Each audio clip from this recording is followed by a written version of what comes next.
Señoras y señores, buenas tardes. Bienvenidos al curso La Investigación Preparatoria en el Proceso Penal. En esta ocasión, saludamos a la presidenta de la Junta de Fiscales Superiores del Distrito Fiscal de Lima Norte, la doctora Elsa Victoria Perata Argomedo.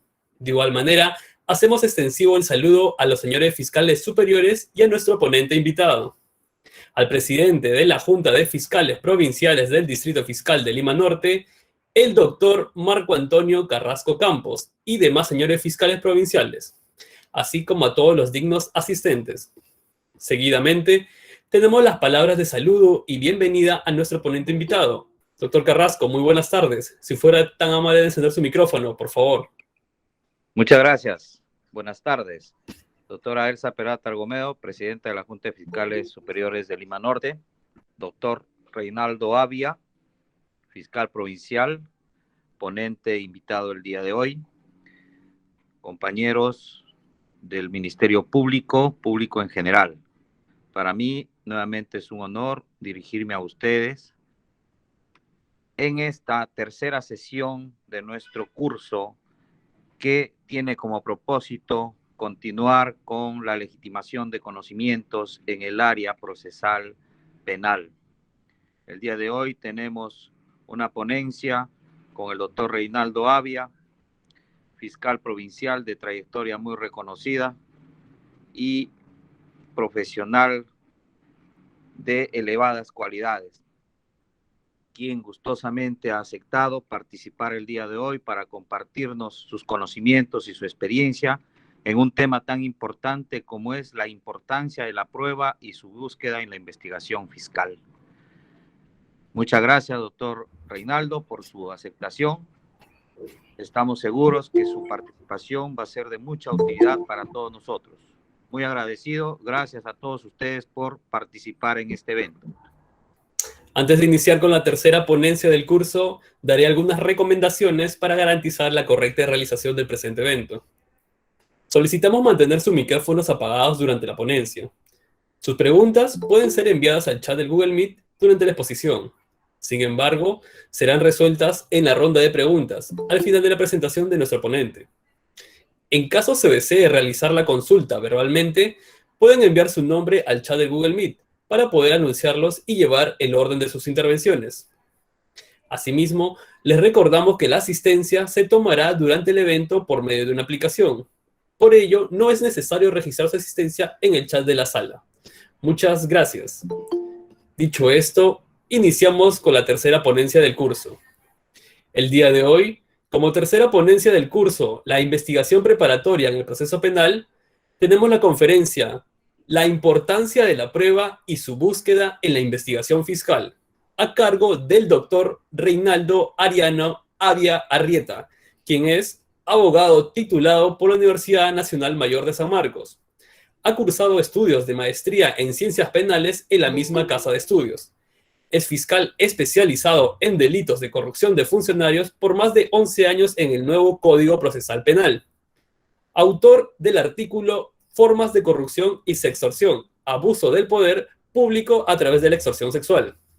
Ha disertado en innumerables ocasiones para la Fiscalía Superior Coordinadora Nacional especializada en delitos de corrupción de funcionarios, para la Escuela del Ministerio Público y para otras instituciones. Asimismo, ha tenido un intercambio de experiencias con la Fiscalía Adjunta de Probidad, Transparencia y Anticorrupción de Costa Rica. Con ustedes, el doctor Reinaldo Ariano Avia Arrieta. Agradecer tu presentación, muy noble de tu parte. También agradecer la invitación al doctor Marco Carrasco, a la doctora Elsa Perata, a todos los fiscales superiores, colegas fiscales provinciales adjuntos, al personal administrativo, a todos los participantes por su presencia el día de hoy. Agradecido y de verdad me honra poder dirigirme hacia ustedes, sobre todo para poder transmitir algunas experiencias y conocimiento a lo largo de mi trayectoria, sobre todo tramitando, impulsando casos vinculados sobre todo a delitos de corrupción de funcionarios. Como les acabo de indicar, Vamos a tratar algo trascendental, como es la importancia de la prueba, sobre todo en el proceso penal, en el proceso penal peruano, y sobre todo la búsqueda de esta prueba, la búsqueda, yo diría, de los elementos de convicción, sobre todo de la evidencia. Eso que todo fiscal diligente, eso que todo fiscal, que toda persona busca para poder o acreditar o descartar un hecho o lo que se dicen de los hechos, ¿no? Así dice la doctrina, porque ¿qué cosa se prueba? Se prueba las afirmaciones, los hechos, lo que se dicen de los hechos, lo que se afirman de los hechos, de los datos. Efectivamente, ¿no? La importancia de la prueba y su búsqueda en la investigación. Recuérdense que nosotros, en el marco del Código Procesal Penal, también dentro de la Ley Orgánica del Ministerio Público, nosotros investigamos, pero desde la formulación de la estrategia, quien finalmente debería operativizar la investigación, ¿quién debe ser? Debería ser el deber la policía. Todo parte de ser porque a nosotros nos llega el conocimiento de un hecho, una denuncia de parte, una noticia criminis, una noticia que puede salir por algún medio de comunicación y ahora, ¿no? Que tanto está de moda a través de algunas redes sociales. Y está en la obligación nosotros, y para eso hay instructivos, en calificar esos hechos, esa denuncia. Nosotros solamente nos abocamos a hechos de trascendencia penal, no hechos irregulares, hechos administrativos. Nosotros vemos hechos de relevancia penal que tengan o partan de una sospecha simple de la presunta comisión de un delito. De eso nosotros partimos. Eso es tan importante conforme lo señala el Código Procesal Penal peruano a partir del artículo 328 y 329, ¿no? Porque lo novedoso de este Código Procesal Penal nos dice que esa información, ese hecho narrado, esa denuncia, tiene que tener información detallada y le da un plus, ¿no? Tiene que ser, ¿qué dice? Tiene que ser veraz. Eso es lo que tiene que ser. Porque si una denuncia no está detallada y no es veraz, simplemente nosotros podríamos archivarlo liminarmente. Porque eso es lo que trae este nuevo modelo procesal penal, ¿no? Nuestro Código Procesal Penal trae esa novedad porque nosotros tenemos que abocarnos a verdaderas causas que tengan futuro, porque el Estado invierte en recursos, invierte en el personal. No todo se puede investigar. Y en eso radica aquellas causas que realmente merecen pasar esa primera valla, ese primer filtro, para que nosotros podamos investigar conscientemente aplicando todas las técnicas que nos trae el Código Procesal Penal. Efectivamente, porque si todo y absolutamente todo pasara y todo se abriera investigación, nadie podría hacer un trabajo eficiente. Porque como yo siempre pongo un ejemplo, ¿no?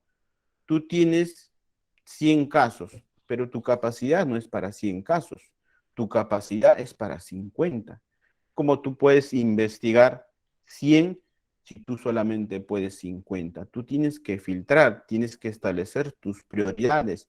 Ningún país, el más rico en nuestro planeta, que puede ser Estados Unidos, Japón, Gran Bretaña, Europa, alguno de estos países, no puede llevar todas las investigaciones. Es imposible. Menos nosotros, ¿no? Donde el recurso humano, el recurso logístico es escaso. Entonces tenemos que establecer nuestras prioridades. Ya lo dijo en un librito, ¿no? Bien bonito, interesante. Acá está, ¿ve? El rol del fiscal en el nuevo Código Procesal Penal, ¿no? El fiscal Ramos Heredia hizo sobre el análisis sobre la causa probable, ¿no?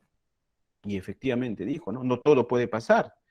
Tiene que haber un mínimo de filtro a través, sobre todo, por la experiencia de algunas personas que pueden determinar esa causa probable, porque no puedes investigar todo. Y en eso lo que radica, a partir de lo que tú puedas observar y conocer de aquellos hechos, lo que se dice o se afirma de estos datos, de esta información, sobre todo detallada y veraz. El camino a la verdad, porque eso es lo que tenemos que nosotros que buscar, ¿no? Obviamente no cualquier verdad, la verdad procesal. No voy a ahondar más en este punto. Y para que nosotros que queremos buscar a la verdad, tenemos que probar. Y acá es tan importante de saber y de diferenciar lo que son los actos de investigación de lo que son los actos de prueba, ¿correcto? Los actos de investigación son los que nosotros, los fiscales, con el apoyo de la Policía Nacional del Perú, practicamos, llevamos a cabo para determinar si tal o cual hecho señalado es o no conforme habría pasado, conforme se afirma. Vamos a probar. En eso radica su importancia. Pero aparte de que está estipulado, está señalado el rol, la función del fiscal, también de la policía, han salido otros instructivos, por ejemplo, como este protocolo, ¿no?, de actuación interinstitucional específicos para la aplicación de este Código Procesal Penal peruano, por ejemplo, desde el año 2018. Y le hace responsable al fiscal de dirigir la estrategia de la investigación. El fiscal, dice el Código Procesal Penal peruano, dirige desde el ámbito jurídico. Eso lo dice, literalmente lo dice el Código Procesal Penal peruano. ¿Será así? ¿Será cierto? Porque yo veo también que otros fiscales investigan, ¿no? Llaman a declarar, hacen las inspecciones. Una vez vi una fiscal que había mandado a su asistente a hacer una pesquisa. ¿Será eso correcto? ¿Será posible eso? A tomar una razón, si tal o fulano sultano está en tal lugar, habita en tal lugar, ¿eso será así? ¿La norma lo habilitará, lo prohibirá? Eso lo vamos a saber en estos momentos, ¿no?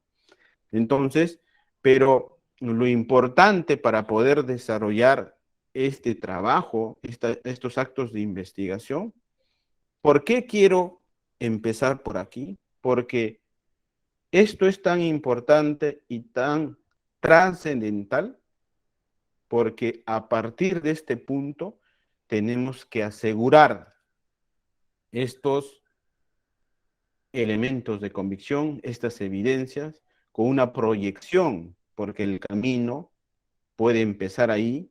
Si no es tan contundente la defensa del imputado, tal vez va a querer que este proceso avance.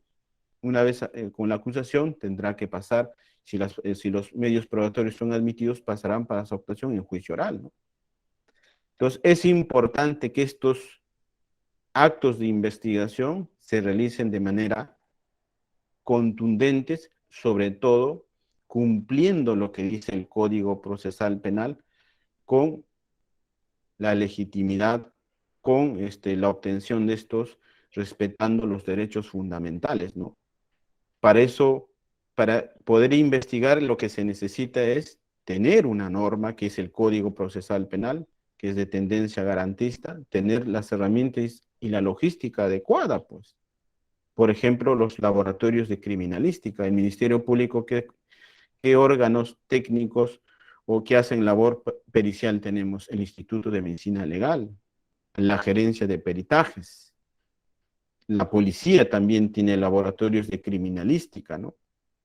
Pero también se requiere de buenos investigadores, de fiscales, de la policía y de peritos. En ese sentido, hay una problemática prácticamente ya conocida, sumamente analizada, por decirlo, hiperanalizada, ¿no? Lo que pasa, y eso lo voy a indicar más adelante, a veces tenemos pues la herramienta legal que es el Código Procesal Penal, que tiene pues muy buenas figuras, no por algo es uno de los mejores códigos también de Latinoamérica. Regula exactamente cada una de las figuras, cada uno de los pasos que se va a desarrollar para realizar los actos de investigación. Pero a veces nuestra realidad no es como se espera, pues. No todas las dependencias, no todas las fiscalías tienen lo necesario para poder investigar, ¿no? Vayamos nomás a veces acá cerca, y peor en algunos lugares en provincia, ¿no? Hay herramientas obsoletas.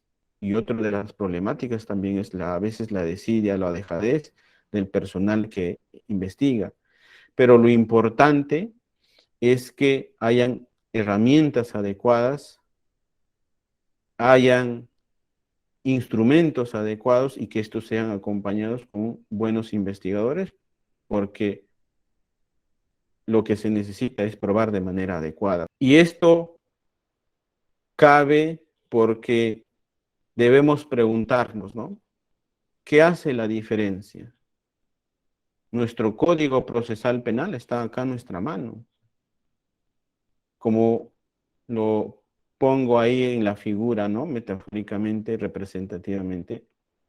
Nuestro Código Procesal Penal calibra bien muchas figuras, ¿no? Por ejemplo, si uno quiere pedir una detención preliminar con fines de búsqueda, por ejemplo, de información, de prueba, de elementos de convicción, calibre exactamente, ¿no? ¿Qué cosas, cuáles son los requisitos fundamentales? Por ejemplo, penas superior a 4 años, entre otros, ¿no? Pero, ¿qué hará la diferencia? ¿Esta norma, el Código Procesal Penal, o los que operan este Código Procesal Penal? O a la inversa, ¿no? Tenemos al personal altamente capacitado, está entrenado, sabe, conoce, encarna a Jacobs, a Roxin, esta persona, sabe, pero no tiene las herramientas, tiene herramientas obsoletas, ¿no? Hoy en día la tecnología o la tecnociencia ha avanzado tanto, ¿no? Todo el mundo tiene un celular, ¿no? Prácticamente el celular se ha convertido hoy en día en un instrumento, en una fuente de prueba, ¿no? Porque aquí hay conversaciones, acá hay fotos, chats, está el WhatsApp, prácticamente acá puedo yo haber grabado. Este aparatito es importante, ¿no? Hoy en día. Gracias a qué? Al avance de la tecnología. Muchas cosas, muchos asesinatos, actos de corrupción se han descubierto porque había conversaciones, habían fotos, ¿no? Lo que antes no hubiese ocurrido, ¿no? Era difícil. Tendría que buscarse otro tipo de huellas, pero este aparato prácticamente nos acompaña y sabe más que cualquier otra persona y puede registrar comunicaciones y a través de esto podemos interceptar también llamadas, ¿no? Siguiente, por favor. Y por eso que hay que siempre reflexionar, ¿no? A veces puede haber investigadores despistados y pueden tener una percepción equivocada de las cosas, porque puede tener el conocimiento, experto, teórico, ha escrito muchos libros sobre el tema del proceso penal, se conoce, sabe toda la línea jurisprudencial de lo que ha emitido la Corte Suprema en materia de proceso penal, pero le falta experiencia. O a la inversa, ¿no? Tiene toda la experiencia, pero no tiene esos conocimientos teóricos, jurídicos, dogmáticos.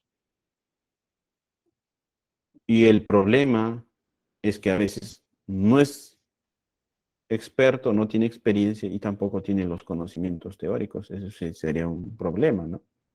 Que habría que solucionarlo. ¿Y por qué les pongo esta reflexión? ¿Por qué le pongo esto? Porque eso es lo que hace la diferencia, pues.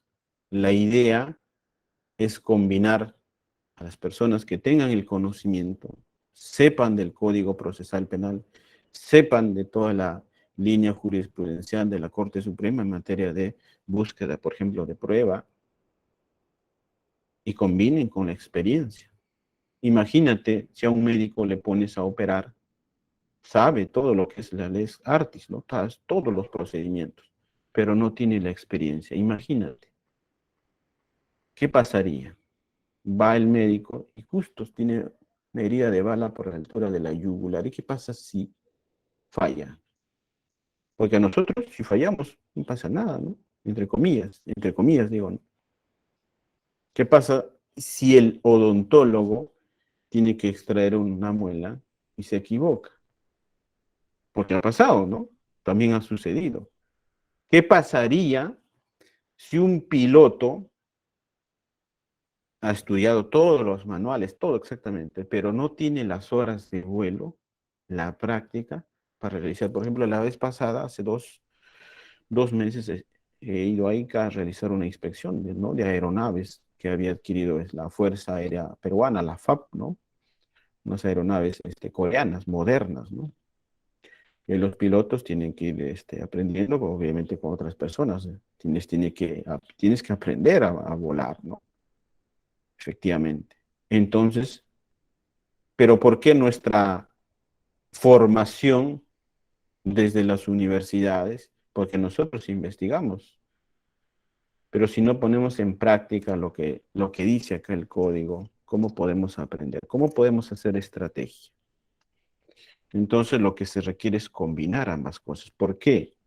Por la sencilla razón, porque tenemos que hacer las cosas y tener capacidad de reacción frente a hechos incluso importantes, relevantes, ¿no?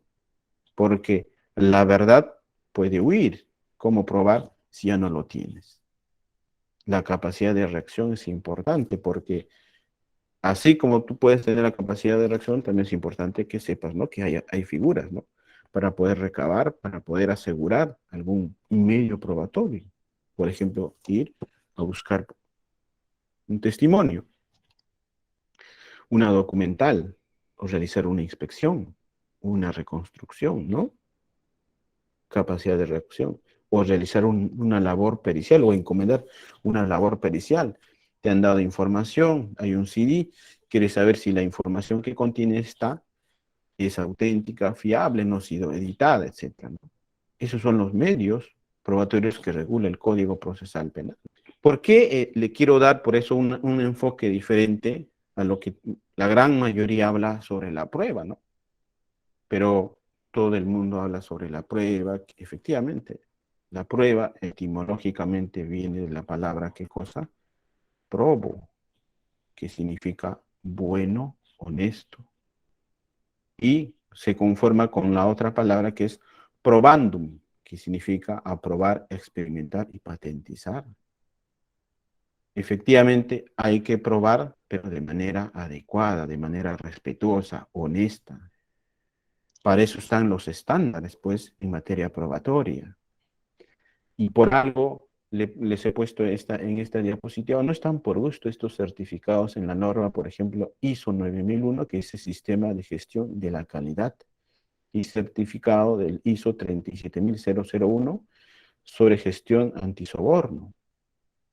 Por ejemplo, ¿sabían ustedes que el Instituto de Medicina Legal tiene este ISO, el 9001? Porque de eso se trata. Guillermo levantó la mano. A ver, adelante, Guillermo.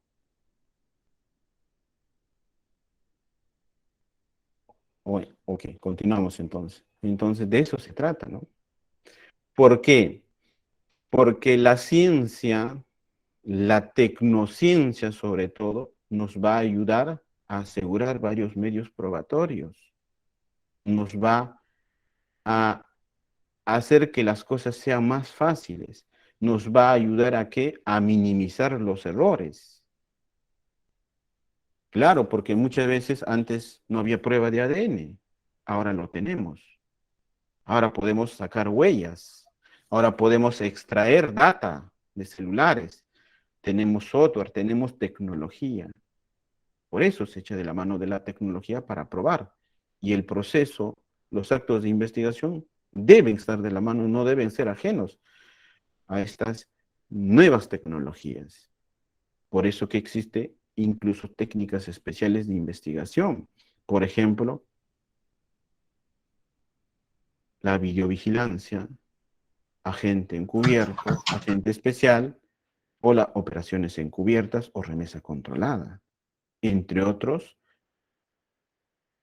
actos de investigación, como las pesquisas, por ejemplo.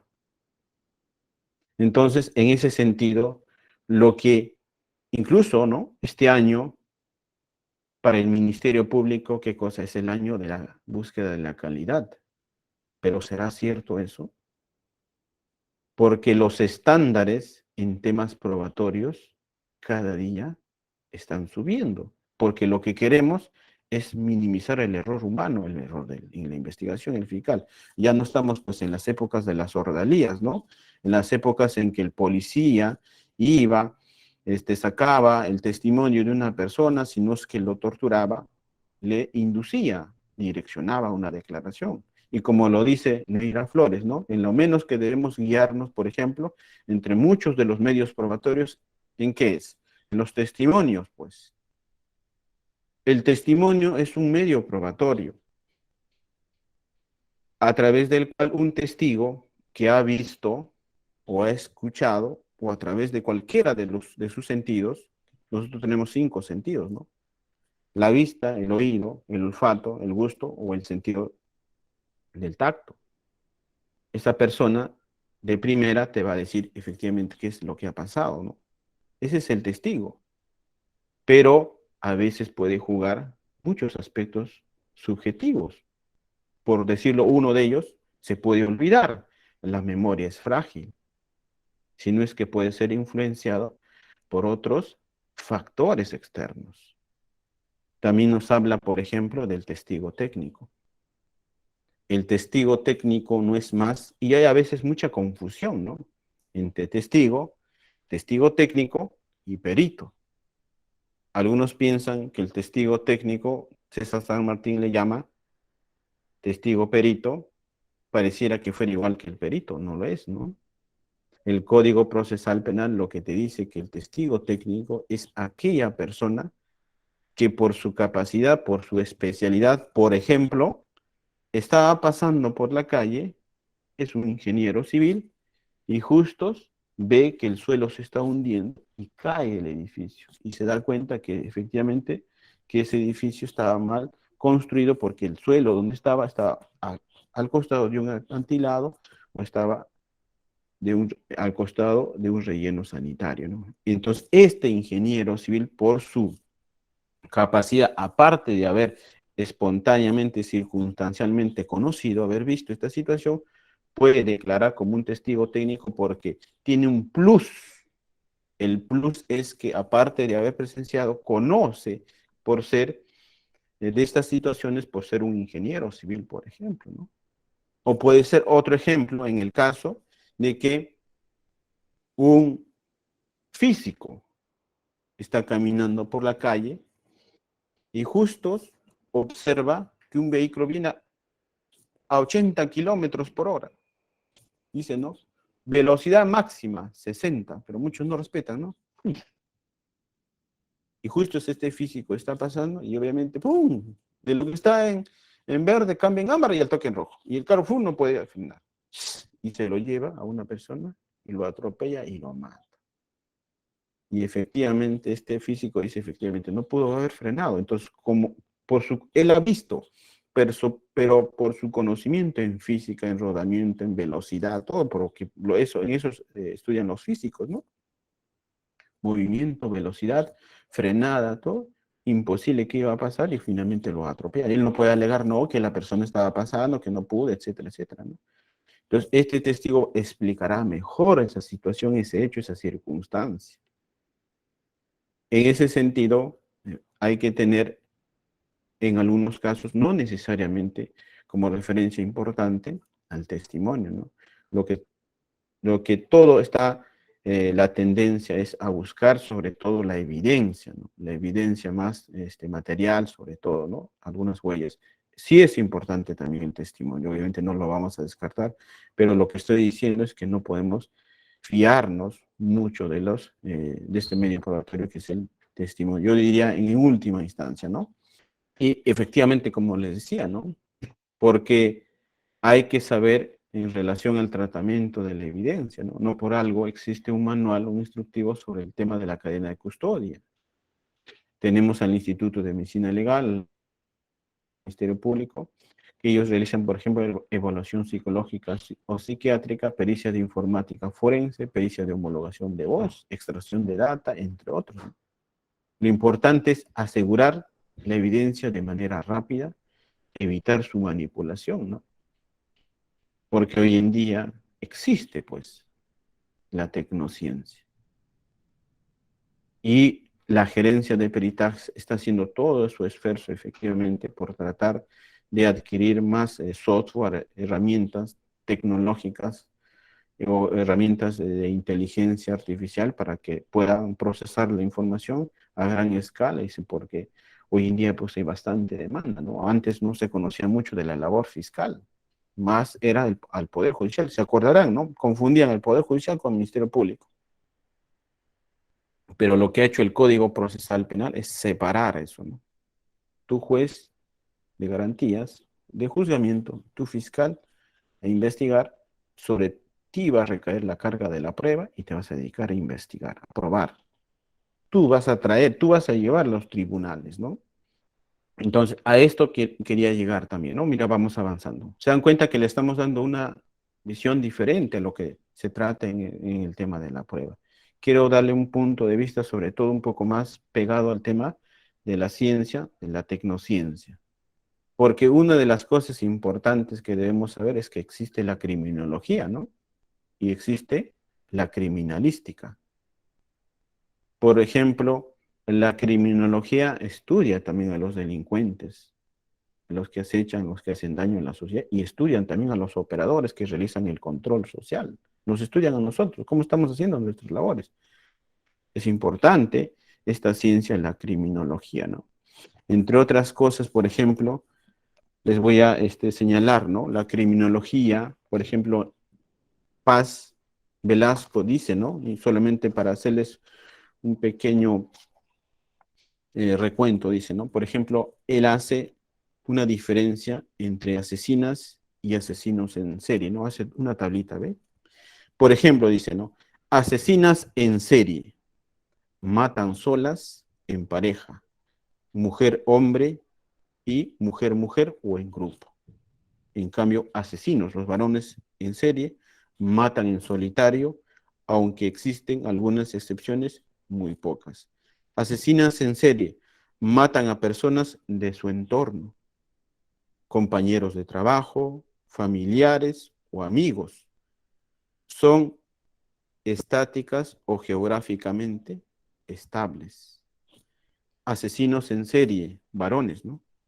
La mayoría de ellos salen a cazar, a buscar a sus víctimas desconocidas, recorriendo distintos escenarios. Asesinas en serie. Motivaciones. La mayoría de mujeres matan por lucro. Asesinos en serie, varones. Motivaciones. Poder, control, gratificación sexual. Asesinas en serie. Tardan el doble en ser detenidas, hasta 8 o 9 años, debido a su discreción, su paciencia y a la ausencia de sangre en sus crímenes. No buscan fama ni notoriedad. Asesinos en serie, varones, salvo en determinadas ocasiones, suelen ser detenidos en un plazo de tiempo de entre 3 y 5 años. Asesinas en serie, y con esto voy terminando, el 80% utilizan el veneno como arma homicida. Su debilidad física se compensa con su astucia, disimulo y planificación. Si cometen un asesinato sádico sexual, lo hacen en compañía de un hombre. En algunas ocasiones su motivación es el amor y la lealtad a su pareja. asesinos en serie, varones, modus operandi, satisfacción y necesidad de matar con sus propias manos. Utilizan mayoritariamente armas blancas, cuchillos, objetos contundentes, la estrangulación y la asfixia manual. ¿Y por qué les cuento esto? Porque a veces para descubrir, para encontrar la evidencia y para luego posteriormente probar, hay que tener no solamente conocimiento, experticia, muchas veces hay que tener paciencia para poder descubrir estos hechos, porque muchos de estos casos a veces tardan. Por eso la pregunta era que les realizaba a ustedes, ¿cuál hace la diferencia, no? Porque esto les quería traer a colación porque ha pasado en un caso peruano, ¿no? Ustedes deben conocer este caso, ¿no? Por eso, ¿qué hace la diferencia? El investigador o las herramientas para investigar y probar. Y ahí dice, ¿no? Esta es la historia de un hecho sucedido en el año 2016, agosto del año 2016, ¿no? Pasaron muchos fiscales, 3 años han pasado, ninguno de ellos había hecho, o si no había investigado, lo había hecho de manera deficiente. Pero llegó al fiscal Mancía, y hay que mencionarlo, ¿no? Asumió este caso en enero del año 2019. Él con un grupo de la unidad especializada de homicidios de la DIRINCRI realizó algunas técnicas especiales de investigación. Esto es lo que les decía, pues. Si hoy en día no existiera el celular, porque este es uno de los grandes avances, ¿no? Son celulares, pues, hoy en día existen celulares de alta gama, ¿no? Tienen todos. Gracias al levantamiento del secreto de las comunicaciones, ahí dice, ¿no? Encontramos un dato importante, es que el chip del teléfono de Sol Siret había sido retirado e ingresado al teléfono de la ahora detenida e imputada Andrea Aguirre. Indicó el teléfono de Sol Siret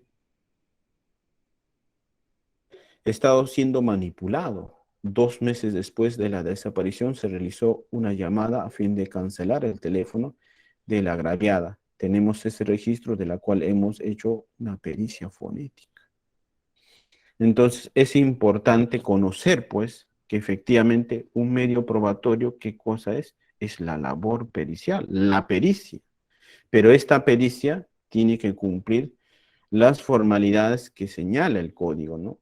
En algunos casos, como señala el artículo 171, 172, será pues a partir de la designación de algunos expertos, ¿no? De algunas personas especializadas, o sin designación expresa a partir de que hay entidades del Estado que realizan esta actividad o esta labor pericial, como la Dirección Ejecutiva de Investigación Criminal de la Policía Nacional del Perú, el Instituto de Medicina Legal, la Dirección contra la Corrupción, la Contraloría General de la República, ¿no? El artículo 201A reconoce la labor de la Contraloría General, lo equipara el Código Procesal Penal como una labor pericial. Obviamente que posteriormente hay que correr esa data, esa información del informe especial, ¿no? Entonces, esto es lo que hace la diferencia, ¿no? Ahí está, ¿ve? Entonces, es importante trabajar también, sobre todo en algunos casos difíciles, conformar equipos de investigación, ¿no? La fuerza a veces no está en el individuo, sino está en el grupo, en un grupo conjunto, ¿no? Siempre hablamos, por ejemplo, ya no de un binomio, sino hablamos de un trinomio. ¿De quiénes? Del fiscal, del policía y del perito. Porque la ciencia está avanzando. De eso se trata, ¿no? Ahora, hoy en día hay unidades de inteligencia que nos pueden apoyar. Pero más adelante vamos a ver, pero también hay muchos problemas, ¿no? Muchos problemas de falta de recursos. Y esto es lo que les estaba indicando, ¿no? El libro segundo del Código Procesal Penal regula la actividad procesal, sobre todo trata sobre la prueba, ¿no? Y la búsqueda de pruebas y restricción de derechos, entre eso, por ejemplo, el control de identidad y la videovigilancia, ¿no? sobre todo para casos de organización criminal o para delitos violentos, dice el Código Procesal Penal, ¿no? Para el mejor esclarecimiento, ¿no?, de los hechos. Pero cuando hablamos de restricción de derechos, hay que aplicarlos, lo que ya el Código, el Tribunal Constitucional y la jurisprudencia dicen, ¿no? Hay que aplicar razonabilidad, proporcionalidad, sobre todo en su principio de necesidad, ¿no? ¿Es necesario que yo haga esta técnica o este acto de investigación? ¿O hay otras opciones menos invasivas, menos que podrían afectar derechos fundamentales? No, esta es la mejor, entonces sí puedo utilizar en tanto y en cuanto no invada, ¿no? Hay el acuerdo plenario 10 del 2019 que habla respecto a la videovigilancia, ¿no? Efectivamente, en tanto esto se refiere a campos abiertos o a lugares cerrados, dice, pero de público concurrente o de pública concurrencia, por ejemplo, una discoteca, no afectan derechos fundamentales a la intimidad, a la violación de domicilio, ¿no? Efectivamente. En tanto y en cuanto también se sigan los protocolos que están establecidos. ¿Por qué? Porque es importante que esto se pueda asegurar y cumplir con esas formalidades, ¿no? Con fines de investigación, sobre todo la persecución del crimen. Y las pesquisas son de menos intensidad, ¿no? Por ejemplo, yo tengo un caso donde posiblemente pueda tener a 400 testigos, posiblemente digo, ¿no? Pero llamaré a los 400, no acabaré, ¿no? 1 año, 2 años, acabaré llamándolos a todos. Pero yo tengo que utilizar esta técnica, la pesquisa, que hago que la policía recopile algunos datos, puede hacer algún filtro, llamar, verificar, me va seleccionando de los 400 a cuánto puedo llamar, y estamos reduciendo, ¿no? Son 50 testigos, señor fiscal, 350 no sirve. Eso es importante, ¿no? Para poder nosotros avanzar con la investigación. Y eso es lo que les estaba indicando, ¿no? La prueba y el desarrollo, pues, exacto del avance científico. Pero, ¿por qué hay que cumplir?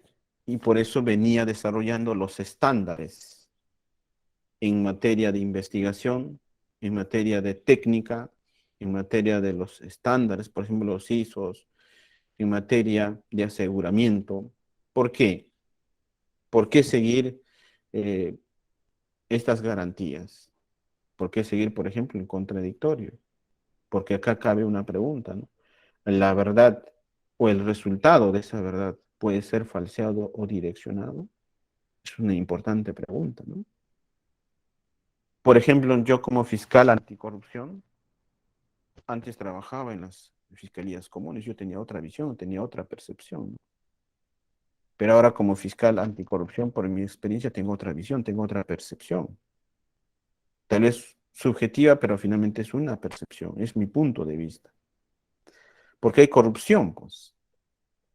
No por algo se hacen operativos contra policías, también contra fiscales, contra personal administrativo, del Poder Judicial, secretarios, ¿no? ¿Por qué? ¿No? Hay tribunales de Indecopi, de la SUNAT, todos. Entonces, siempre me hacía esa pregunta, ¿no? ¿La verdad, el resultado puede ser falseado o direccionado? Eso responde incluso al propio concepto de la prueba, ¿no? La prueba tiene que ser probo, dice, ¿no? Honesto, respetuoso, y se tiene que experimentar y asegurar, siguiendo ciertos estándares, pues. ¿Por qué? Y sobre todo debemos apoyarnos del desarrollo del conocimiento, del avance científico. ¿Para qué? Para minimizar los errores. ¿Alguien levantó la mano? Sí, fiscal. En ese caso, entonces también las pruebas de carácter contable, las pruebas de carácter de trazabilidad de un hecho económico o de un daño ambiental, por ejemplo, que no es la especialidad, pero sí en el caso de corrupción hay todo un proceso que se trata de ocultar información y el perito contable o el perito economista ayuda a la interpretación de todo el proceso de encubrimiento para poder lograr el delito. Entonces, la ayuda de esa prueba, de esa pericia, es un elemento fundamental en el desarrollo de la investigación. Hoy en día se tiene que cumplir ciertos estándares, ¿no? Por eso la gerencia de peritajes del Ministerio Público está certificándose en ciertos estándares, en temas de seguir ciertos procedimientos, procesos de fiabilidad, de seguridad, etcétera, etcétera, ¿no? Porque si no, nos pueden cuestionar en el tema de la formalidad de la forma, porque justamente esa prueba puede ser direccionada o si es que puede ser contaminada, efectivamente. Y porque finalmente todo se puede interpretar, porque yo tuve un caso donde realizamos un operativo, por ejemplo, a un perito también del Instituto de Medicina Legal, justamente tratando de direccionar una pericia psicológica, pidiéndole una coima al imputado, ¿no? Para sacar una pericia direccionada. Pero lo que nosotros tenemos que hacer justamente es, entre otras cosas, estos temas de injerencia, por ejemplo, de actos de corrupción, tratar de que el procedimiento, sobre todo, no yéndome ya al tema de corrupción, sino al tema de los errores, tratar de minimizarlos, porque la ciencia del proceso está avanzando, el proceso no va a retroceder, el proceso va a avanzar, la ciencia va a avanzar, el conocimiento va a avanzar, la jurisprudencia tiene que avanzar también, las garantías cada día van a avanzar. Entonces, en ese sentido, los errores tienen que irse minimizando. Incluso, mucho antes se hablaba de la objetividad, ¿no? Nosotros, en la ley orgánica, el Código Procesal Penal habla de la labor del fiscal, tiene que ser objetivo. Incluso hoy en día se habla de neutralidad, ¿no? Justamente para que no haya ninguna de un resquicio de direccionamiento de situaciones subjetivas, ¿no? Sobre todo, la neutralidad es una característica, sobre todo más del conocimiento científico. Entonces, la pregunta también cabe, ¿qué es lo que queremos nosotros institucionalizar, no? Lo que queremos institucionalizar es, ¿qué cosa? El proceso debido y respetuoso de la obtención e incorporación de las evidencias, ilícitos y pertinentes, efectivamente, ¿no? Pertinentes, no impertinentes, pertinentes al objeto por el cual, que es materia de investigación, ¿no? Y a eso es lo que más o menos íbamos, ¿no? ¿Por qué yo lo he llamado Código Procesal Penal a lo peruano? Porque las figuras, los procedimientos, mucho se habla del proceso y del procedimiento, ¿no? Los procedimientos están regulados, por ejemplo, en relación a la labor pericial, etc. O una prueba preconstituida, por ejemplo, como puede ser un registro vehicular, un registro personal, ¿no? Pero a veces se comete situaciones ilícitas, errores, prueba ilícita, prueba irregular. Y será, y por eso lanzo la pregunta, ¿el contexto todo lo justificará? No, lo que pasa, hubo una balacera y como yo podía haber hecho un registro personal, no lo pude hacer. ¿Será así?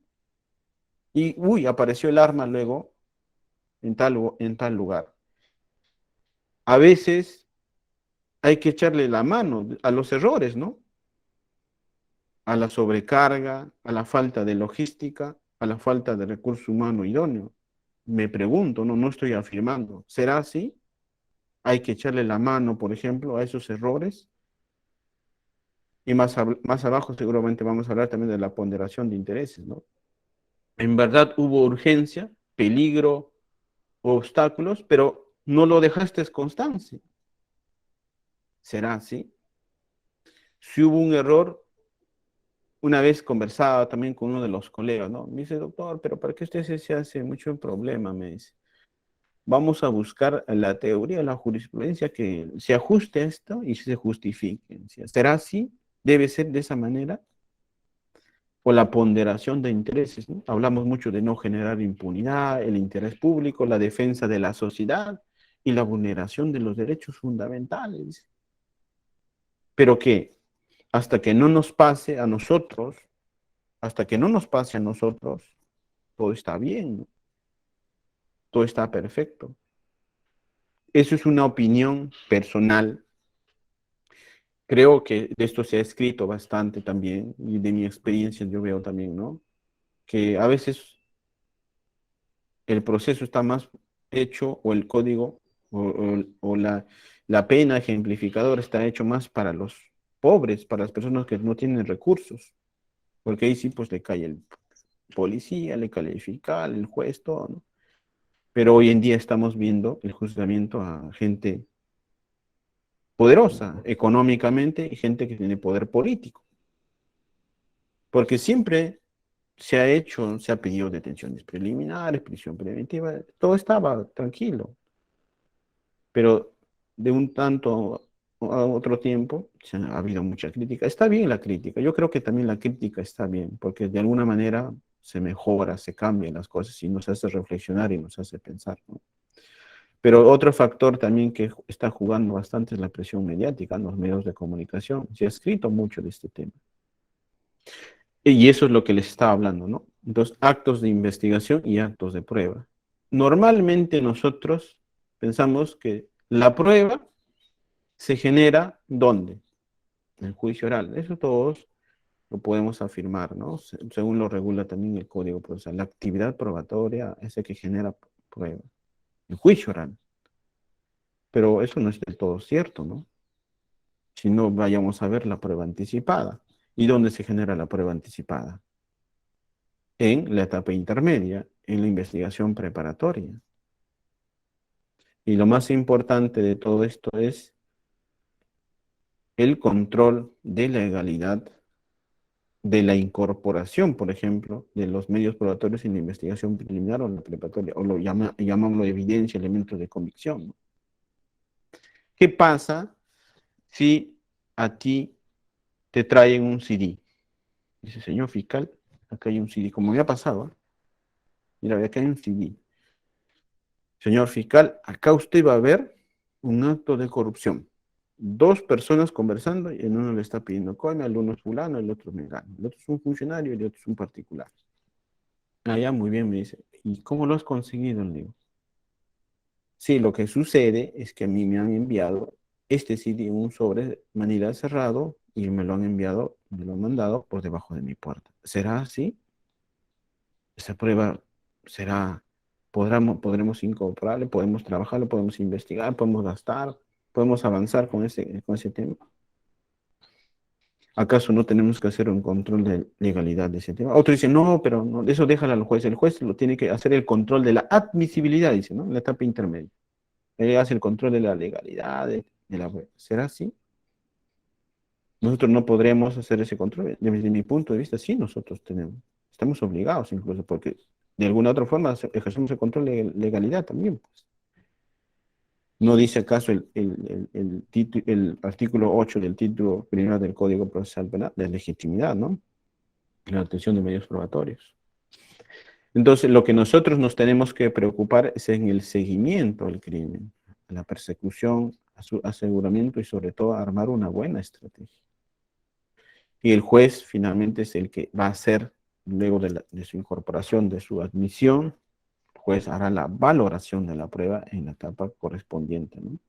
Y una de las cosas que nosotros tenemos que saber, si los hechos ocurrieron o están ocurriendo, en cada fase, qué cosa yo o qué medios probatorios podría pedir, ¿no? Y acá más o menos he puesto algunos ejemplos, ¿no?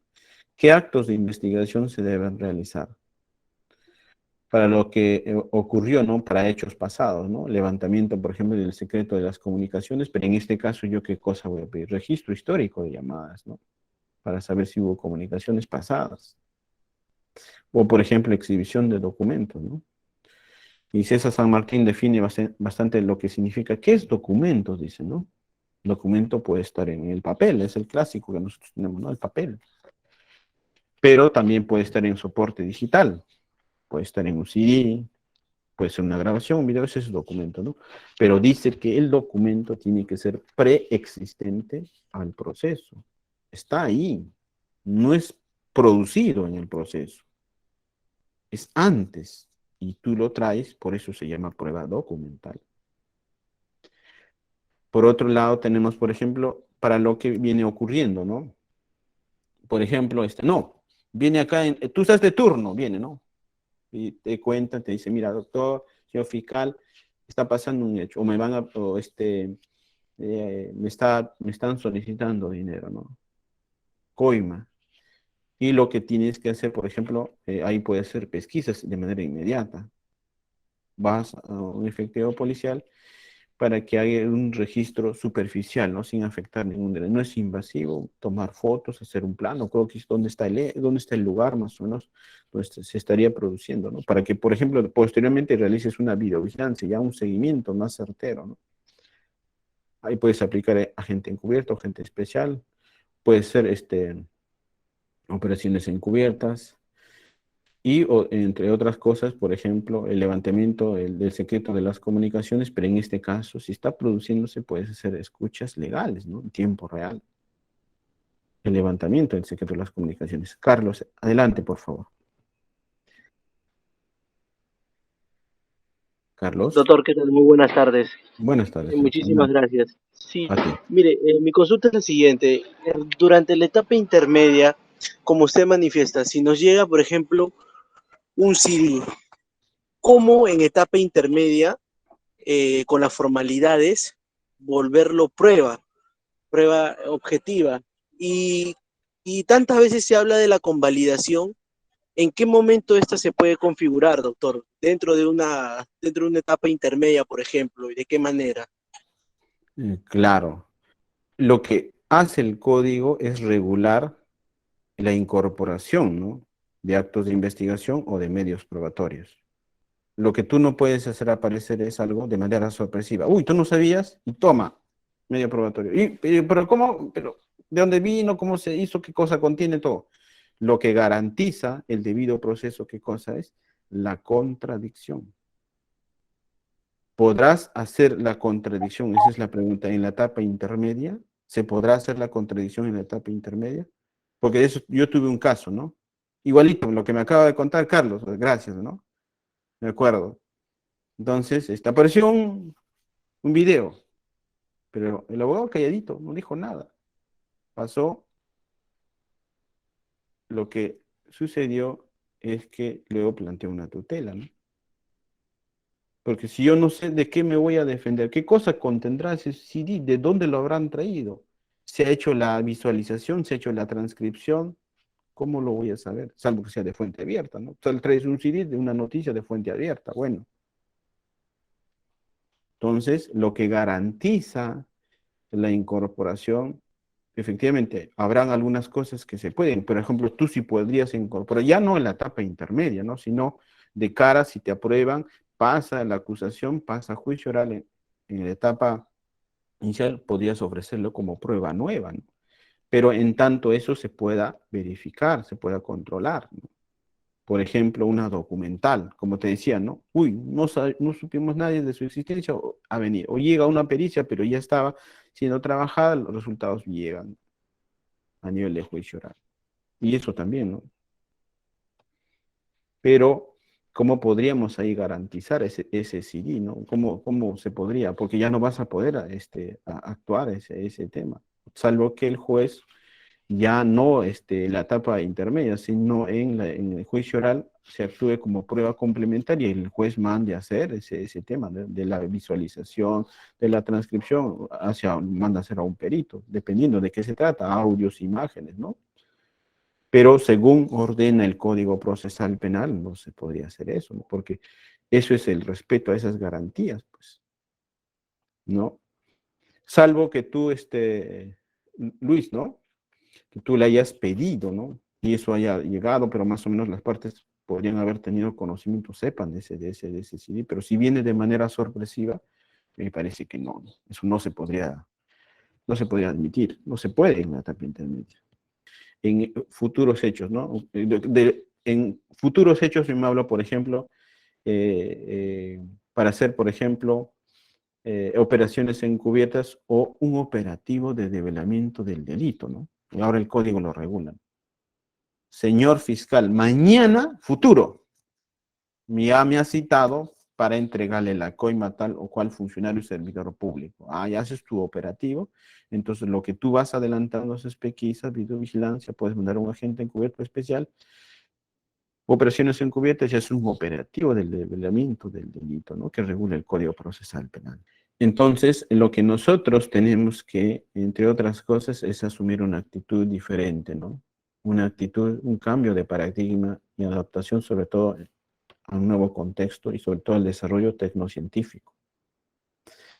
Porque ya no se puede investigar de manera clásica y tradicional en algunos y muchos de los casos, ¿no? Sobre todo en casos de crímenes violentos o de criminalidad organizada, por ejemplo, ¿no?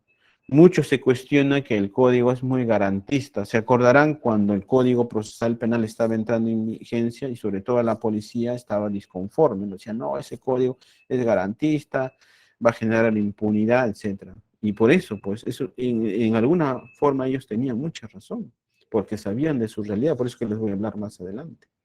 Efectivamente, es que el código es de tendencia garantista, es de tendencia garantista, pero también es eficaz el código, ¿no? Cuando regula, por ejemplo, investigaciones de carácter secreta, técnicas especiales de investigación, actos de investigación, ¿no? Actos urgentes inaplazables. Lo que sucede es que hay que ponderar, ¿no? Las garantías versus la eficacia en los actos de investigación, porque tú quieres probar, tú te tienes que proyectar a dónde quieres ir. Si tienes evidencia, medios probatorios contundentes, seguramente puedes llegar a una terminación anticipada, o puedes llegar a una conclusión anticipada, etcétera, o puedes llegar a celebrar un acuerdo de colaboración eficaz. Pero si tu información, tus evidencias no son contundentes, no lo vas a poder, vas a recurrir, por ejemplo, a prueba indiciaria, a tratar en muchos casos, a veces en casos de corrupción también son difíciles de probar, ¿no? Vete a probar el tema del acuerdo colusorio en el delito de colusión. A ver, cuando no se tienen datos respecto a ese tema, ¿no? Tienes indicios respecto a indicios precedentes, por ejemplo, en relación al aspecto a las irregularidades administrativas, y tienes indicios posteriores, ¿no? Subsecuentes, que le llama la doctrina, en relación a que ganó, y efectivamente le fue se descubrió que pues habían empresas que eran similares, iguales, ¿no? Para poder construir tus hechos concomitantes, ¿no? Entonces de eso se trata. Algunas, eso es lo que le hablaba, ¿no? Algunas organizaciones criminales copan el Estado e interactúan con los que ostentan el poder político público para sacar ventaja y provecho desde dentro, ¿no? Sobre todo en casos de organización criminal, a veces es bien difícil investigar cuando, por ejemplo, y eso habla bastante también el acuerdo plenario 10 del 2019 del Poder Judicial, ¿no? Porque a veces organizaciones criminales se infiltran, pues, en la política, en el poder económico, y ¿por qué no en la policía? ¿Por qué no en el Poder Judicial? ¿Por qué no en el Ministerio Público, no? Porque se han detenido, ¿no? Un montón de policías que conformaban incluso organizaciones criminales o presuntas organizaciones criminales, ¿no? ¿Cómo investigar? A mí me tocó un caso, por ejemplo, siempre lo relato y lo cuento, investigar. Una de las mejores unidades acá en el Perú de inteligencia, de investigación, es la Dirección General de Inteligencia del Ministerio del Interior. Una denuncia me llegó en relación a que un presunto, no presunto, había sido una persona que había sido sentenciada por narcotráfico, pero ella había cumplido su condena. Decía él que ya se había resocializado, vivía con su familia, sus hijos, y no quería saber nada de eso. Pero había unos agentes de inteligencia que siempre lo extorsionaban y le pedían plata para no involucrarlo en unos hechos. Pero él decía que no, que ya nunca va a nada, pero siempre se aprovechaban de esa situación, le hacían seguimiento, etc. Y entonces a mí me tocó investigar eso. Y los tops en inteligencia son ellos. Yo soy un fiscal, soy un abogado. Y me acuerdo que ahí es donde aprendí un poco más sobre técnicas de investigación, ¿no? Es donde tú ahí te enfrentas a otros agentes de investigación altamente preparados, ¿no? Ellos se saben camuflar, se saben hacer inteligencia, seguimiento, trabajan 24/24. ¿Qué técnica de investigación ahí vas a emplear? Ahí tienes que ponerte a pensar, hacer tu estrategia de investigación para asegurar medios probatorios. Entonces, ¿por qué? Finalmente, porque la prueba, los medios probatorios huyen. El imputado o los involucrados también van a tratar de destruir o ocultar estos medios probatorios, ¿no? Entonces, la capacidad de reacción, como le decía, tiene que estar de parte de nosotros porque las huellas se pueden borrar, ¿no? Pueden borrar. Entonces hay una carrera por parte de los que cometieron el delito y por parte de los agentes investigadores por tratar de asegurar.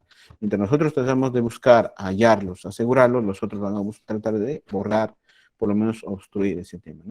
Entonces, estos métodos y estrategias de investigación, por ejemplo, están en evolución constante, ¿no? Entonces, lo importante es la estrategia y eso es lo que le decía, ¿no?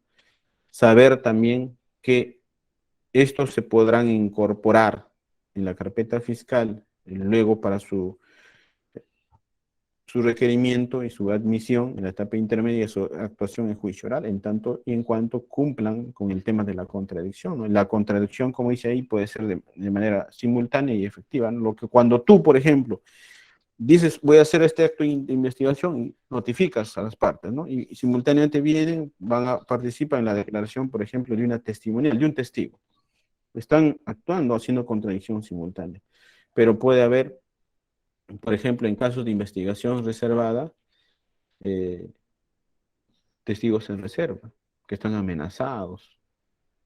Tú recibes ese medio de investigación, esa testimonial, pero no lo vas a hacer, pero no lo vas a llamar en presencia de todos, ¿no? Porque lo que sucede es que el testigo no quiere declarar, y no va a declarar si está en la otra parte, o los abogados no van a creer, sobre todo en casos de organizaciones criminales violentas, ¿no? Entonces lo que tienes que hacer es ahí recibir la declaración y posteriormente emplazarlo a las partes, obviamente con la reserva de identidad, ¿no? Cumplir con ya no una contradicción simultánea, sino una contradicción sucesiva posterior, pero finalmente cumplir con la contradicción. Siguiente, por favor.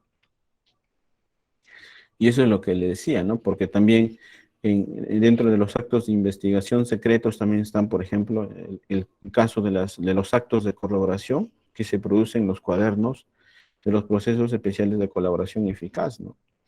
Aquella información, aquella delación que se corrobora, tendrá que luego ser trasladado, obviamente corroborado, a la carpeta abierta o a otra carpeta para su investigación correspondiente, ¿no? Como señala el artículo 472 y siguiente, ¿no? Cumpliendo, en este caso, ya no contradicción simultánea, sino... A esto es lo que yo quería llegar, ¿no? Eso es lo que les estaba indicando, ¿no?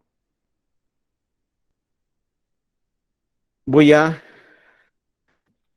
tocar una problemática, y esa es la problemática de la policía. ¿Por qué? Porque se supone que no solamente en nuestro país, sino en la gran cantidad de países de todo el mundo, quien normalmente investiga, ¿quiénes son? Son los policías, no son los fiscales. Los policías son los que investigan. Para eso hay unidades especializadas, por eso hay detectives, pesquisas. Para eso se preparan. Pero en tanto y en cuanto nosotros hay un problema estructural ya de hace 15 años en el tema de la policía. Tienen una situación precaria, mala preparación, falta de laboratorios de criminalística. Y ojo que yo no lo digo eso, ¿no? Hay informes de la Defensoría del Pueblo y hay informes que ha salido recientemente en un dominical respecto a la situación de la policía. Incluso el propio director de la Policía Nacional, pero anterior, ha dado alguna información, ¿no? De la situación de la policía. Ellos son los que deberían incluso dar con bandas o organizaciones criminales. Sí, es cierto que hay algunas unidades especializadas, como la División de Investigación de Delitos de Alta Complejidad, pero como otras unidades, ¿no? Pero en su conjunto hay un problema estructural, porque lo que estamos hablando son acá de realizar actos de investigación, de aseguramiento de manera adecuada, ¿no? Siguiendo estándares, porque el mundo va hacia ese lado, el desarrollo científico va hacia ese lado. Se trata de minimizar los errores, se necesita de expertos, de personal idóneo, capaz, que pueda llegar sin vulnerar derechos fundamentales, ser respetuoso de los derechos fundamentales, honesto, íntegro, ¿no? Correcto. Parece un mundo ideal, ¿no? Pero la ciencia va llevando a eso, pues porque la ciencia busca bienestar en el ser humano, ¿no? A través, por ejemplo, este aparatito. Lo que la ciencia busca es bienestar. Y por eso que las unidades o los laboratorios de criminalística también se apoyan de tecnología, ¿no? Y esto es lo que le decía, ¿no? Policías en emergencia. Eso es una realidad. Y se han identificado problemas estructurales, ¿no? Desde que no están preparados, no tienen infraestructura, ni tienen internet, no tienen una capacitación. Algunos creo que hasta tienen una preparación de 11 meses y por la urgencia, por la necesidad, por la lucha contra la seguridad ciudadana, prácticamente 11 meses no es nada para que ellos salgan a las calles y finalmente es una preocupación porque finalmente ¿qué es lo que están haciendo? Por ahí le puede llegar una denuncia y un fiscal que le dice que haga actos de investigación.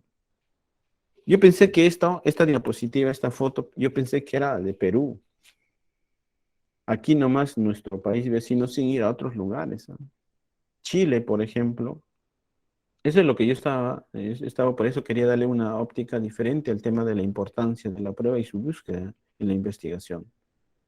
Porque de lo que se trata es de asegurar la evidencia, de buscarlo de manera adecuada, pero con apoyo tecnológico, apoyo de la tecnociencia. Y Chile, por ejemplo, ha invertido 92.000 millones de pesos para realizar 9 proyectos para la construcción de laboratorios de criminalística. Ya estaba en un 98%, 96% dice, de avance. La noticia es del 5 de mayo del año 2021, de ahorita. Y este es el edificio, es una ciudad prácticamente, de laboratorios, donde prácticamente es uno de los mejores de toda Latinoamérica. Es el mejor de Latinoamérica, por decirlo. Y es uno de los 3 mejores de todo el mundo. De eso se trata. Es laboratorio de criminalística. Entonces, de esto, algunos países están entendiendo cómo deben encaminar, cómo deben luchar contra el crimen, contra la corrupción, la inseguridad ciudadana, contra los delitos violentos, contra los asesinatos, etcétera, etcétera. Entonces lo que se quiere es tener alto estándar, minimizar los errores. Muchas gracias, doctor, por su magnífica e interesante exposición. Acto seguido pasaremos a la ronda de preguntas. Así es que, por favor, invito a los asistentes a que las realicen por medio del chat del Google Meet o por interno con el equipo organizador. La doctora Marta Flores Gutiérrez ha alzado la mano. Doctora, muy buenas noches. ¿Desea realizar su consulta verbalmente? El doctor Marco Antonio Baltuano Vázquez. Muy buenas tardes. Primero felicitarlos por el evento. Y la pregunta para el doctor sería, hay muchas formas de conceptualizar la prueba. Lo que quisiera saber es cuál es el concepto que tiene el doctor de prueba. La conceptualización de la prueba básicamente viene por el desarrollo de la actividad probatoria. Ese es el tema de la prueba. De lo que se trata es de comprobar, ¿no? Ese es de la actividad probatoria.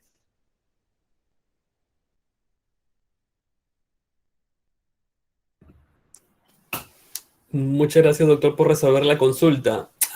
Había escuchado a la doctora Marta Flores conectada. Doctora, por favor, si pudiera de nuevo encender su micrófono para que realice su consulta.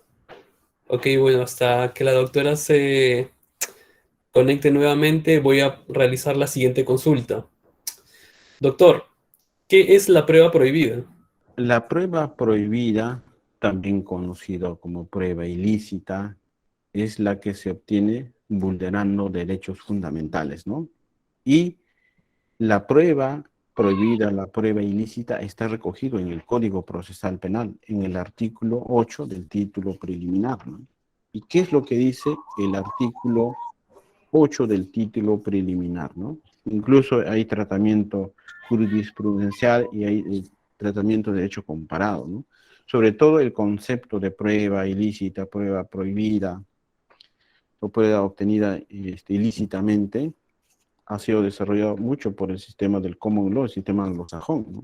Lo conocemos bastante todos, y en ese sentido, sobre todo, de lo que se trata es de persuadir, pues, por ejemplo, a los órganos de persecución, en este caso de la policía, para que traten y se ajusten a las garantías debidas, ¿no? Dice el artículo 8 del título preliminar del Código Procesal Penal, legitimidad de las partes, ¿no?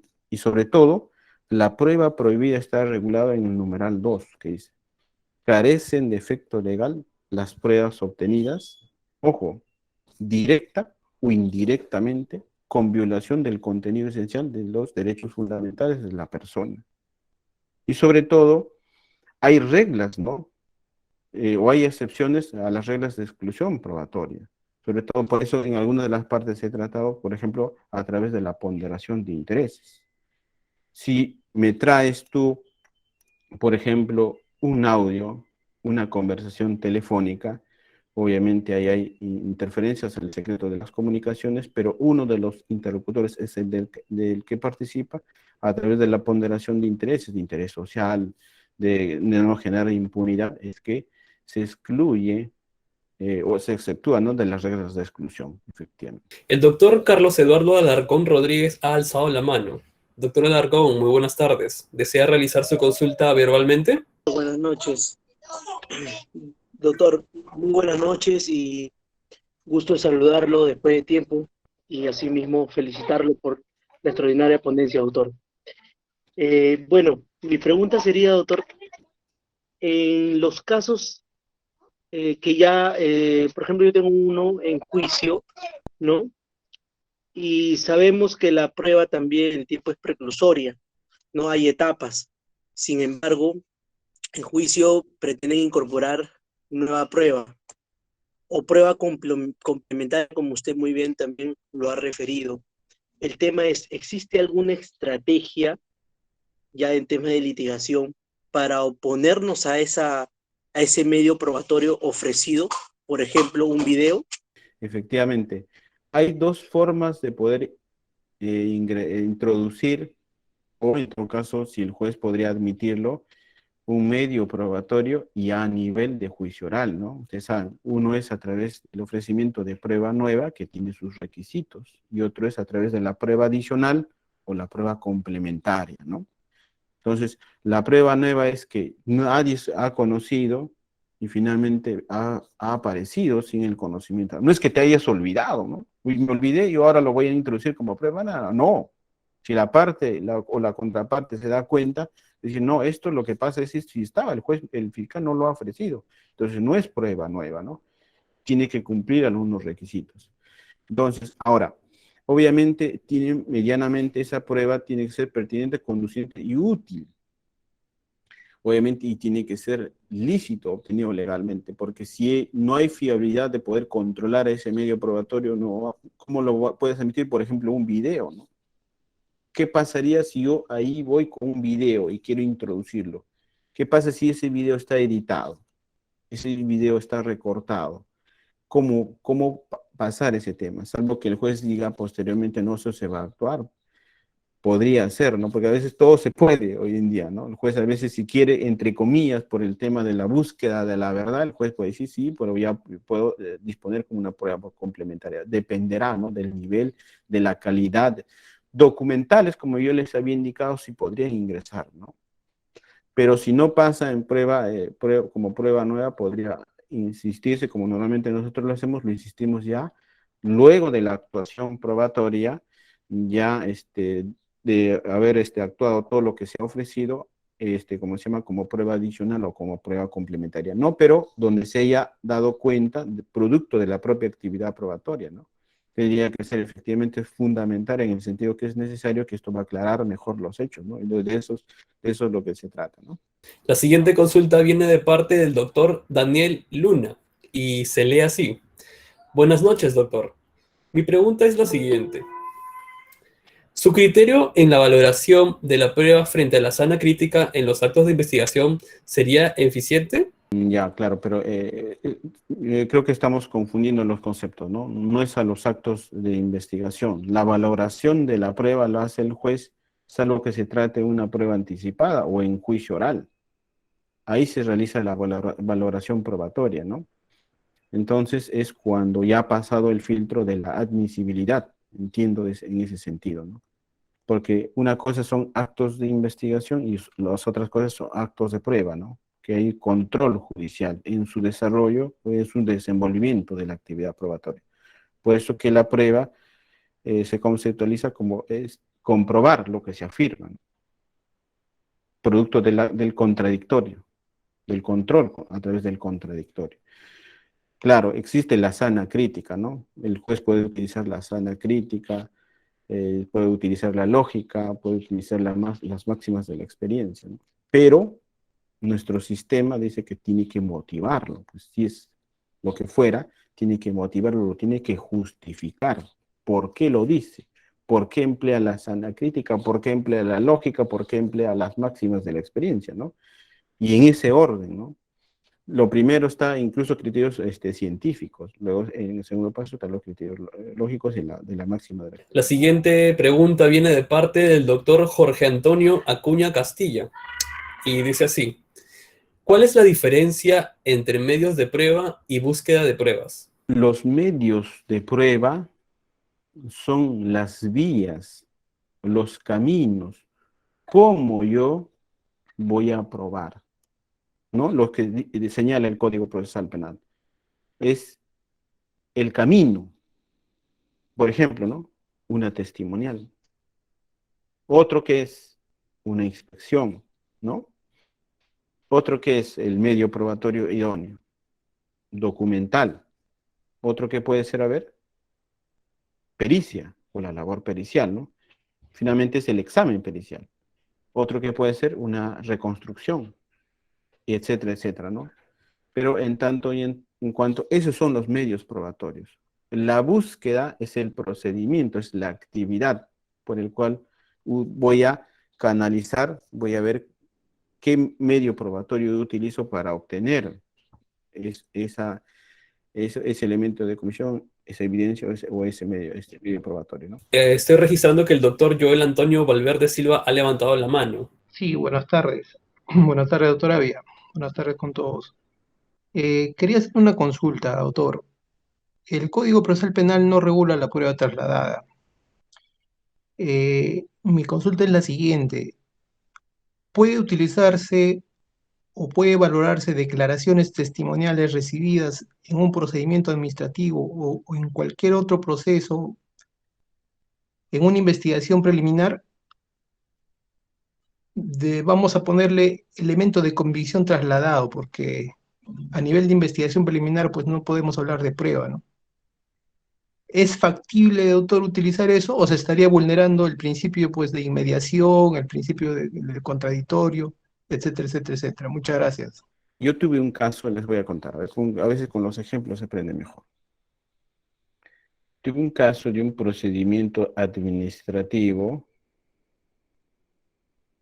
en el cual un órgano de control estaba indagando, estaba haciendo su acción de control respecto a una irregularidad de una entidad, llamémoslo ya Sunatia, para no develar la reserva de la investigación, porque todavía está en camino. Sunat. Y por ahí, el auditor, dentro de este procedimiento administrativo, hace una entrevista a ellos le llaman a una persona que han identificado dentro de los hallazgos. Y en eso le hace la entrevista y esta persona, entre otras cosas, dice, nosotros hemos hecho esto, sí, ¿por qué? Porque nos pagaban. Prácticamente estaban autoincriminándose, ¿no? En esa entrevista, ni siquiera le lee sus derechos, el auditor con la otra persona, ¿no? Y él dice, prácticamente se estaba autoincriminando en todo, y Bloom lo llena, ¿no? De un tema administrativo irregular disciplinario pasa a un tema, entre comillas, penal. ¡Pum! Va al procurador y el procurador hace todo y denuncia.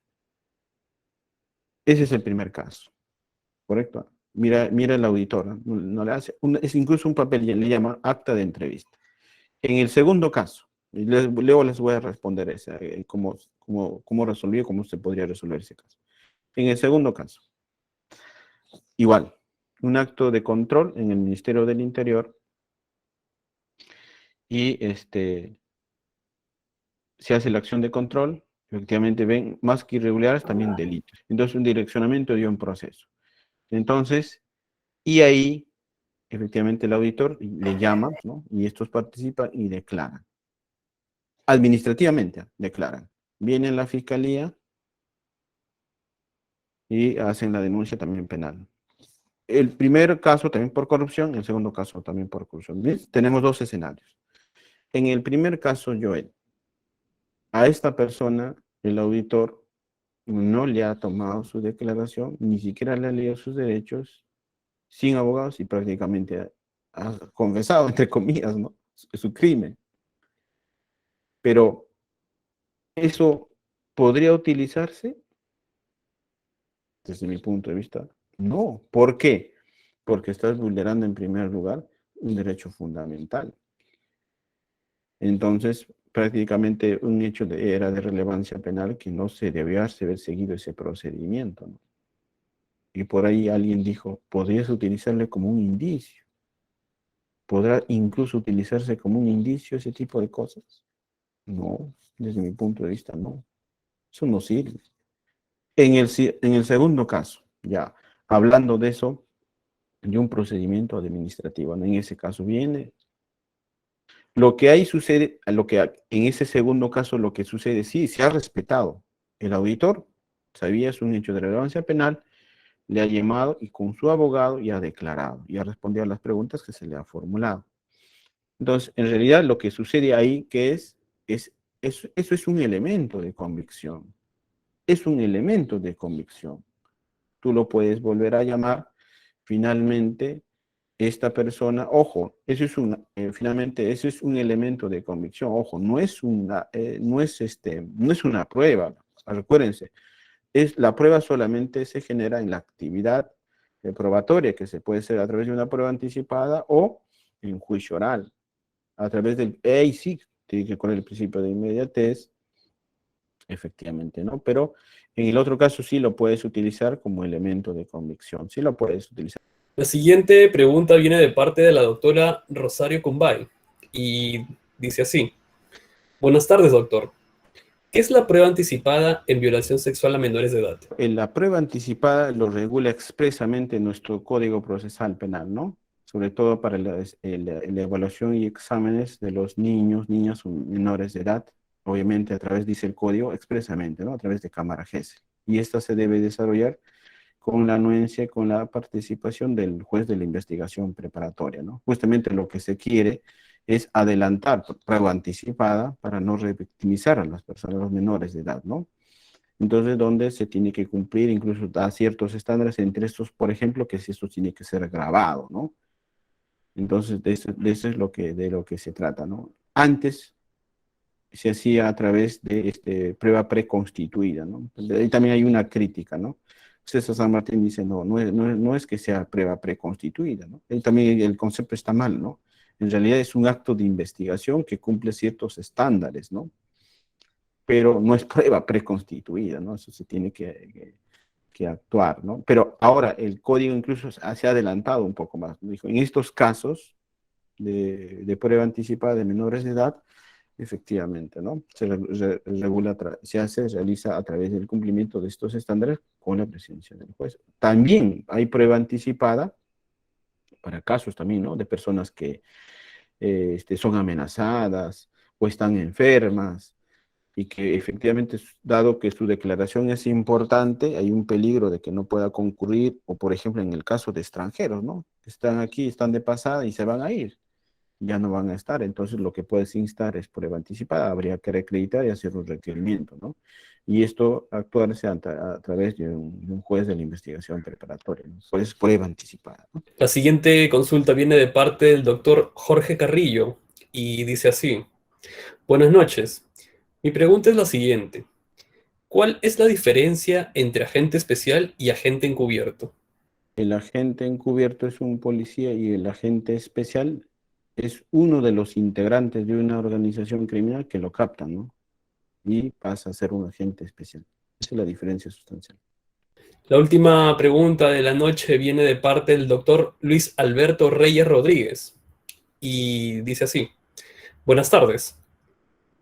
La no estimación de un requerimiento de confirmatoria de incautación en flagrancia delictiva justificaría la invalidez o ilegalidad de una prueba obtenida respecto de un bien que fue objeto de incautación.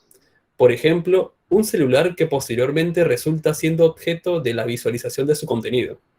Pero no te convalidan. O sea, se supone que tú entiendes por el tema de urgencia, por peligro y la demora, tú has actuado de manera inmediata una incautación y no te han convalidado.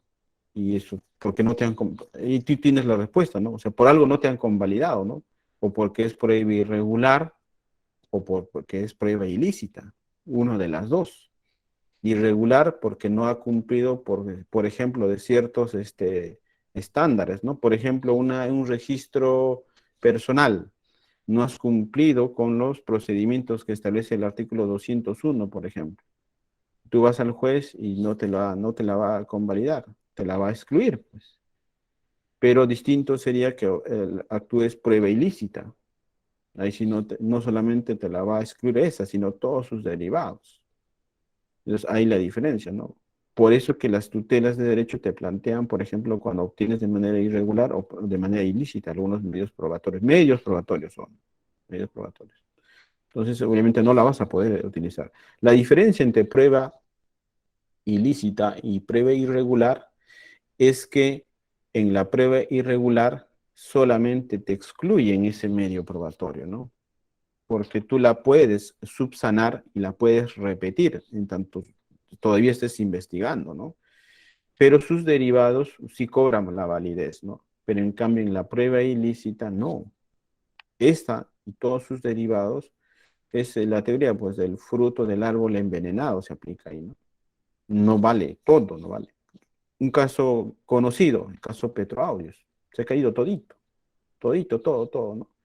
Incluso esto provenía pues de las escuchas legales, ¿no? Que hacía la empresa Business, ¿no? BTR.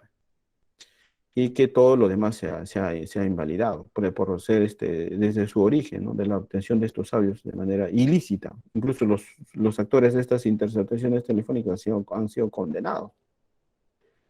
Pero otra cosa es la prueba irregular, ¿no? Diferente, ¿no? Podrá excluirlo, ¿no? Por ejemplo, ¿no? Una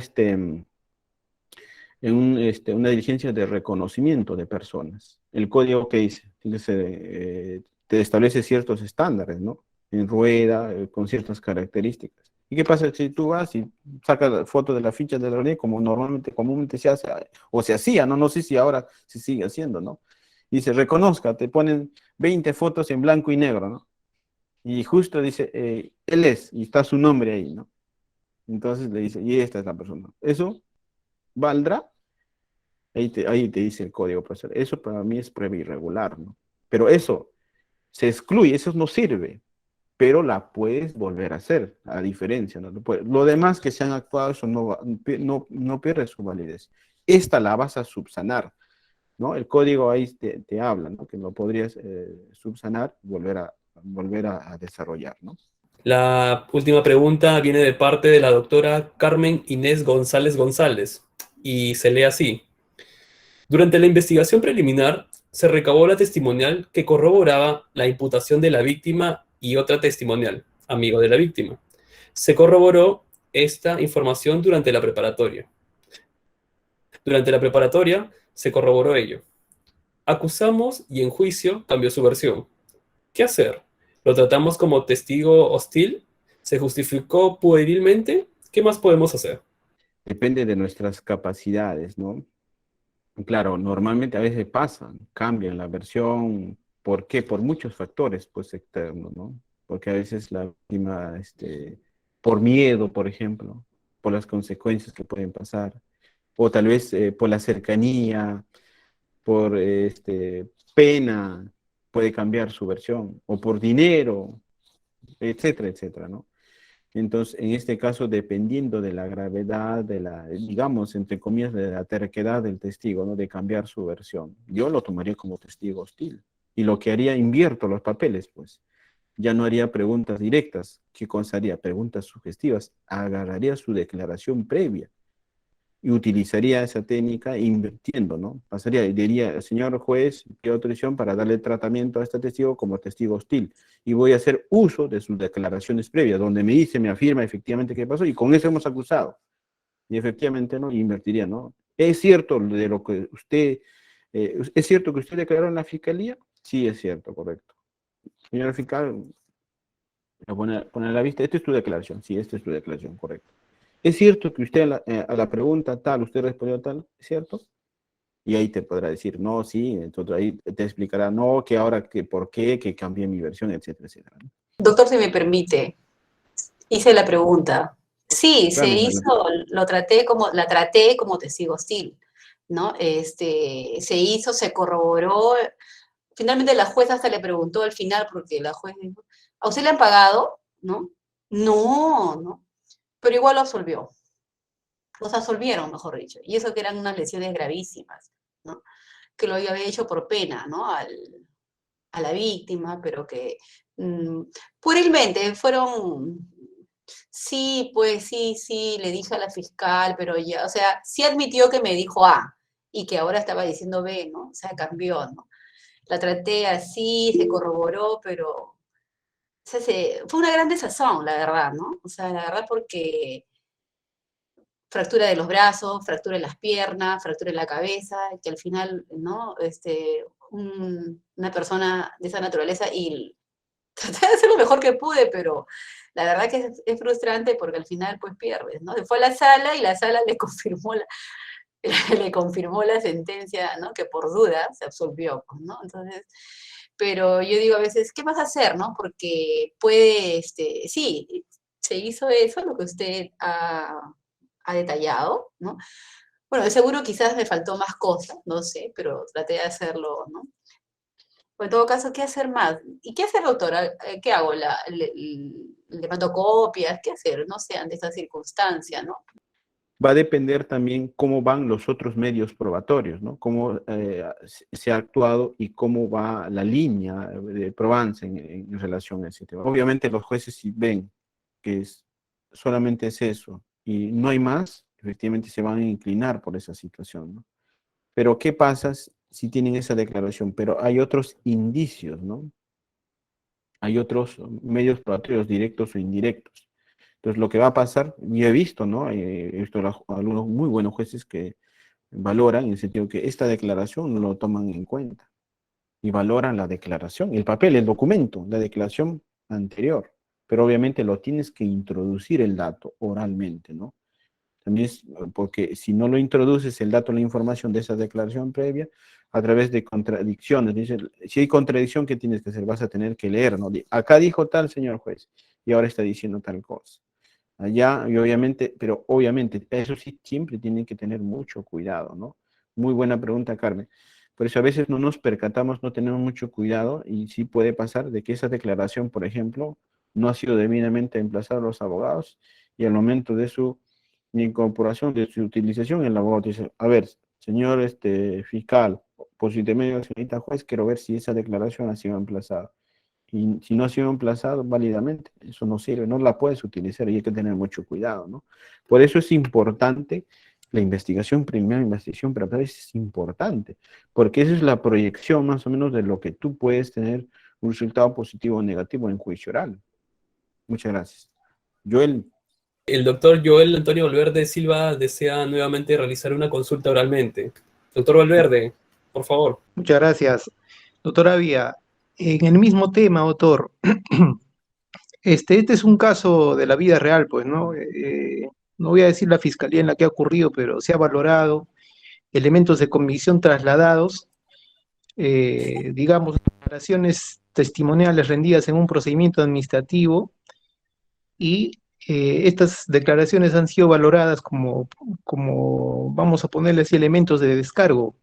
Estas declaraciones no estaban corroboradas, no habían sido recibidas por el fiscal que resolvió el caso, y también se vulneró el derecho al contradictorio, porque en todo caso, pues, si el fiscal disponía a recibir las declaraciones de esos testigos que se adjuntaba como elemento de comisión trasladada de otro procedimiento, estaba vulnerando pues el principio del contradictorio, toda vez de que la parte, vamos a decir, denunciante, podía contradecir la versión de esos testigos, ¿no? Y ponerlos en evidencia. Pero nada de eso se hizo, sino simplemente se resolvió en base a esos elementos de comisión trasladados. ¿Es eso correcto, doctor? El derecho comparado, porque mucho de este de tema, sobre todo de prueba ilícita, sobre todo en las obtenciones de declaraciones, hay una teoría que dice que si tú puedes puedes valorar una prueba ilícita, por ejemplo, en el caso para absolver, en esos casos, como prueba de descargo, porque no estás atentando contra el derecho fundamental de esta persona, no es para incriminarlo, no es para condenarlo, a la inversa. Entonces, sí lo puedes utilizar, dicen. Ese, por ejemplo, es una excepción a la regla de exclusión, por ejemplo, en la utilización de prueba ilícita. Por ejemplo, pero claro, lo que pasa, estamos hablando de valoración, ojo, lo que pasa ahí, estamos hablando de la valoración de esta, por eso podría ser prueba irregular, prueba ilícita, te digo. Pero va a depender, pero eso siempre va a depender, Joel, en tanto cómo va la actividad probatoria en relación a... Pero eso sí, no la puedes utilizar esa declaración para condenar, imposible, eso no se podría hacer, eso sí, me queda clarísimo, ¿no? No se podría utilizar eso. Okay. Pero ojo, de lo que te estoy indicando, eso está en el derecho comparado. Ahora tú me dices, no sé si salvo que el juez la haya utilizado, pero la tendría que fundamentar, la tendría que justificar, ¿no? Yo, según el derecho comparado, el sistema tal, hay casos, ¿no? Los atestados policiales, doctor, ¿son pruebas suficientes como para culpar a una persona? Ya el Código Procesal Penal ya no habla de atestados, ¿no? Habla de informes, ¿no? Y los informes, valga la redundancia, son informes, ¿no? Tiene que hacer un recuento de las diligencias llevadas a cabo. Antes, pues sí, pues con el Código de Procedimientos Penales del 1940, incluso establecían responsabilidad y no las conclusiones, ¿no? Pero ahora no, eso ya con el Código Procesal Penal ha cambiado. Ojo, acuérdense, documental. ¿El atestado será una prueba documental? El código lo señala, ¿no? San Martín también lo señala en su libro. No es una documental. No es es un informe, es una valoración, el análisis de lo que hace un policía, ¿no? Lo que vale será pues los anexos, en los medios probatorios que adjunta. Pero el atestado como tal, eso no tiene valor. No es ni siquiera una documental. Las actas, sí, por ejemplo, ¿no? Que contiene el atestado, las actas de inspección, de registro, no sé, de pesaje de droga, si estuviéramos en un caso de droga, ¿no? Las documentales tienen que ser preexistentes, dice que, al proceso, a la actividad de los actos de investigación, a la actividad probatoria. Documentales. Muchas gracias a todos ustedes por sus preguntas e intervenciones. Asimismo, agradecemos la participación del doctor Reinaldo Ariano Aviarrieta, ya que su tiempo y disposición es fundamental para la presente capacitación de los servidores en Lima Norte. Muchas gracias, doctor Avia.